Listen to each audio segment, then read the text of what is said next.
Hello everyone, एक बार फिर स्वागत है आपका पहले क्लासेस में। Topic silent consonants. एक वीडियो पहले आ चुकी है, जो ये वीडियो देख रहे हैं वो पहले नहीं देखी है तो उसको भी देखिए, क्योंकि इस जो रूल अभी मैं कराने वाला हूं इससे पहले वाले लेटर्स के रूल उसमें डिस्कस किए जा चुके हैं। तो चलिए आगे बढ़ते हैं टॉपिक की तरफ। अगला जो लेटर है वो है हमारा एल। एल के बारे में हम समझेंगे, एल कहां साइलेंट होता है। देखिए, साम,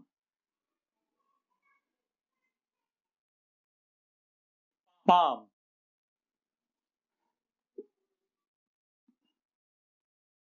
काम,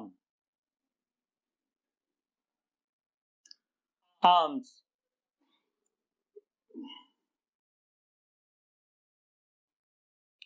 dog, walk,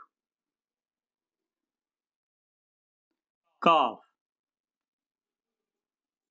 half,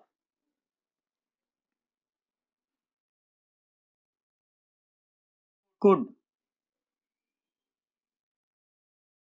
would, should। ये कुछ लेटर्स, कुछ वर्ड्स आपके सामने हैं, गौर कीजिएगा। जो पहले वाले चार वर्ड्स हैं इनमें एम पे फोकस रखिए, उसके बाद के, एफ और डी। आपने नोटिस किया होगा एम से पहले एल साइलेंट हो गया, इसको पढ़ेंगे साम। ये पी भी साइलेंट है यहाँ पे, साम। अब पी का रूल आएगा भी आगे, उसमें क्लियर हो जाएगा। साम, तो यहां एम से पहले एल इस वजह से साइलेंट है। Palm, calm, arms, talk, walk, calf, half, could, would, should. इन चार लेटर्स से ये रूल क्लियर होगा। अगर इन चार लेटर से पहले आपको एल मिल जाता है तो आप एल को साइलेंट रखेंगे।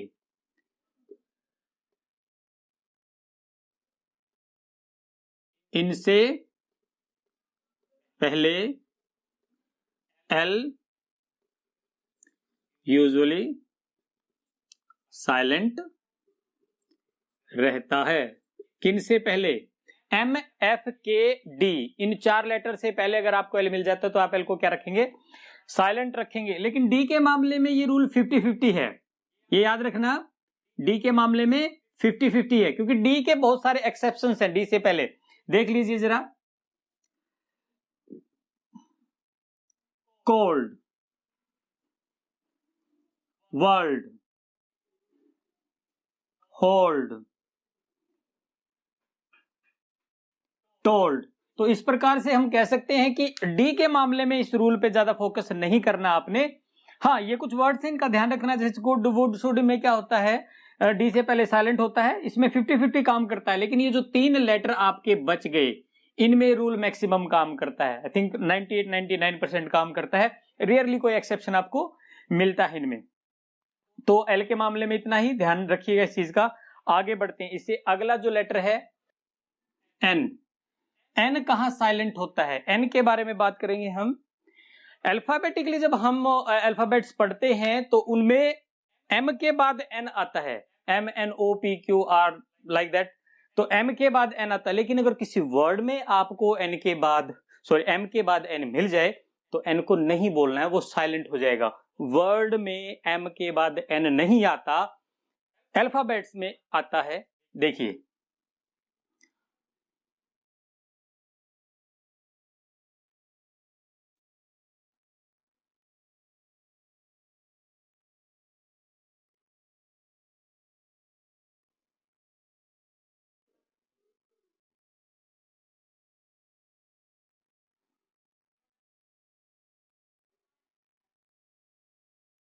ये चार वर्ड्स देखिए ध्यान से। पहला पढ़ेंगे हिम, ऑटम, कॉलम, डैम। इनमें क्या है, एन से पहले एम आया है, एन से पहले एम, तो वो साइलेंट हो गया। रूल यही कहता है कि एम के बाद एन यूजुअली साइलेंट रहता है। ये यूजुअली नहीं, नॉर्मल ये होता ही है साइलेंट, ये साइलेंट ही मिलता है।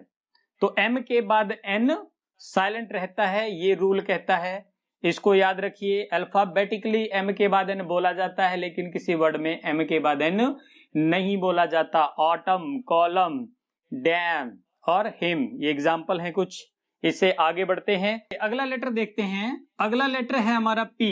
पी देखिए कहां साइलेंट होता है, कुछ एग्जाम्पल्स।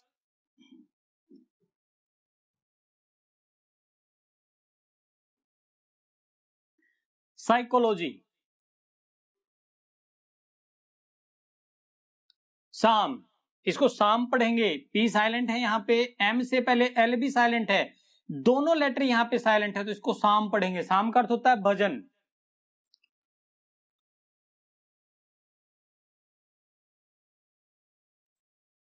निमोनिया,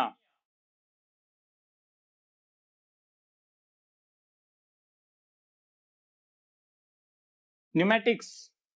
तो इन वर्ड्स को ध्यान से देखिए, यहां पी हर एक वर्ड में पहले पी आया और वो साइलेंट रहा है। नियम क्या कहता है, रूल क्या कहता है,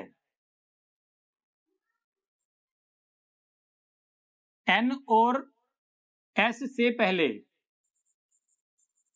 कहां कहां, एन और एस से पहले पी साइलेंट रहता है, एन और एस से पहले पी साइलेंट रहता है। इस रूल में इतना ही। अगला लेटर देखिए, क्यू। क्यू के मामले में ज्यादा कुछ नहीं है, क्यू के बारे में सिर्फ एक इंटरेस्टिंग सी स्टेटमेंट है, उसको आप याद रखिए।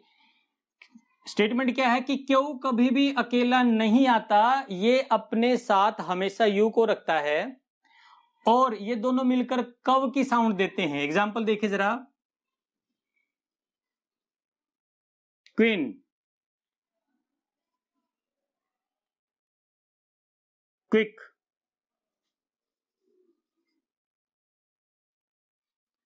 क्वेश्चन,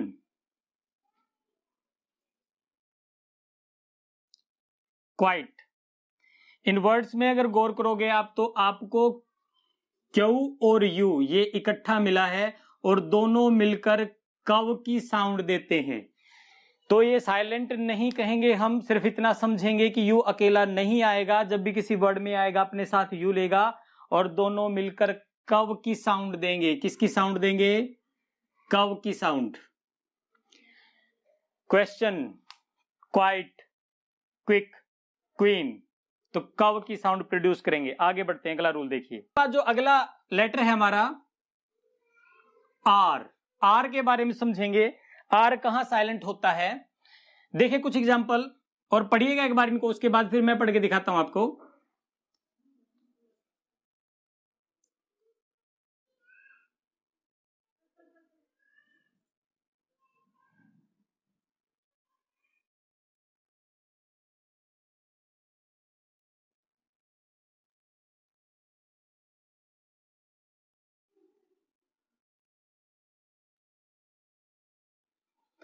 सभी ने पढ़ा होगा, अब मैं पढ़ता हूं, सुनिए ध्यान से।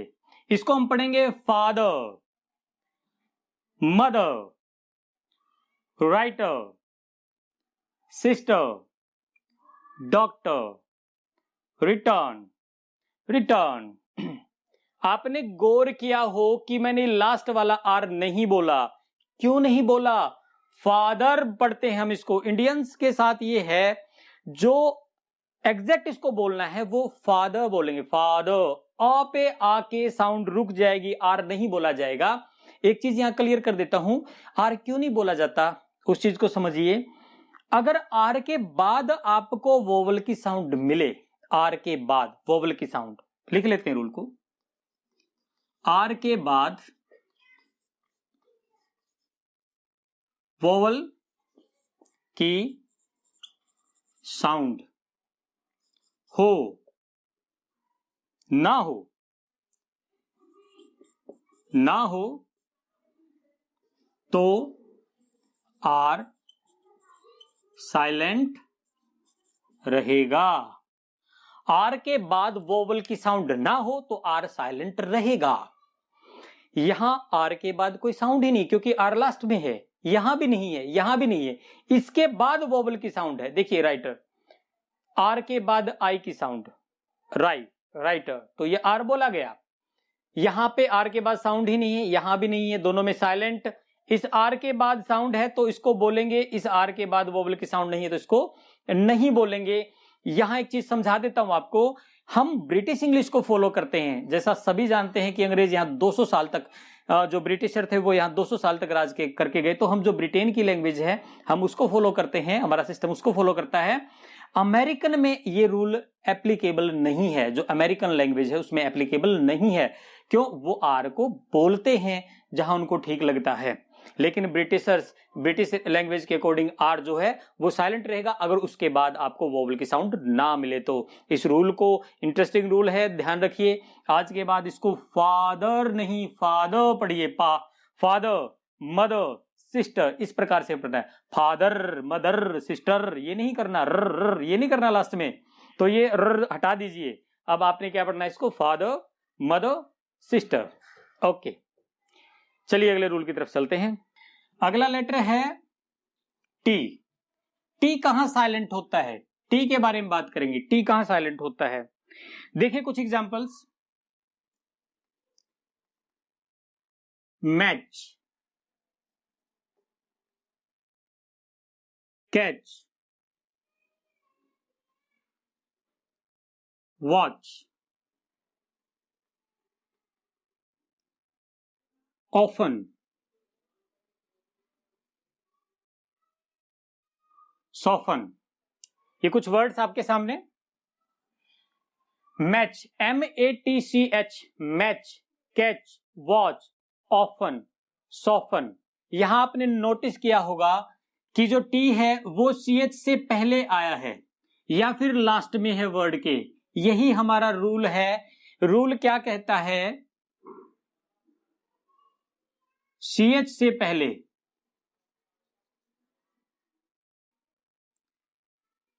या किसी वर्ड के लास्ट में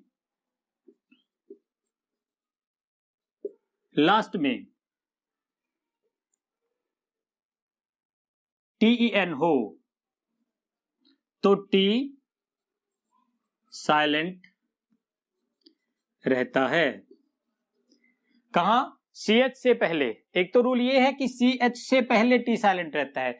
दूसरा ये, किसी वर्ड के लास्ट में TEN आ जाए, क्या आ जाए, TEN, तो फिर टी साइलेंट हो जाता है। यूजुअली ये साइलेंट रहता है। इसमें देखिए ऑफन, लास्ट में TEN आया तो टी साइलेंट हो गया। सॉफन, इसको ऑफ्टन नहीं पढ़ेंगे, ध्यान रखना इस बात को, इसको सॉफ्टन भी नहीं पढ़ेंगे, ये सॉफन है। और टेन में टी बोला जाता है, TEN, टेन, ये अकेला ही है, लास्ट में नहीं आया किसी वर्ड के, ये अपने आप में कंप्लीट वर्ड है।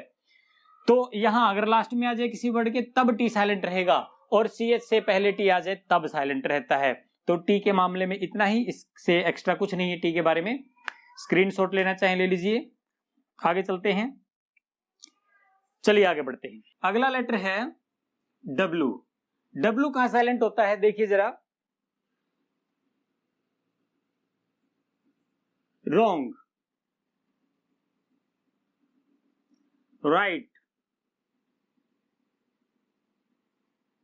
Rate, ring. इन वर्ड्स को देखिए ध्यान से, आप गौर करेंगे तो समझ आ जाएगा। आर से पहले W है हर वर्ड के अंदर, यानी कि आर से पहले अगर W आता है तो W साइलेंट हो जाता है, यही रूल है। W के बाद आर हो तो W साइलेंट रहता है। बिल्कुल इजी सी बात है, बिल्कुल आसान रूल कि W के बाद R हो तो W साइलेंट हो जाता है। और इसी के साथ कॉन्सोनेंट से रिलेटेड रूल्स आपके कंप्लीट हो गए हैं। उम्मीद करता हूं आपको वीडियो समझ आ गई होगी। अगर ये वीडियो ठीक लगी, अच्छी लगी आपको, तो आप इसे लाइक करें, शेयर करें और मेरे चैनल को सब्सक्राइब करें, क्योंकि सफर यहाँ समाप्त नहीं होता है, ये तो शुरुआत है।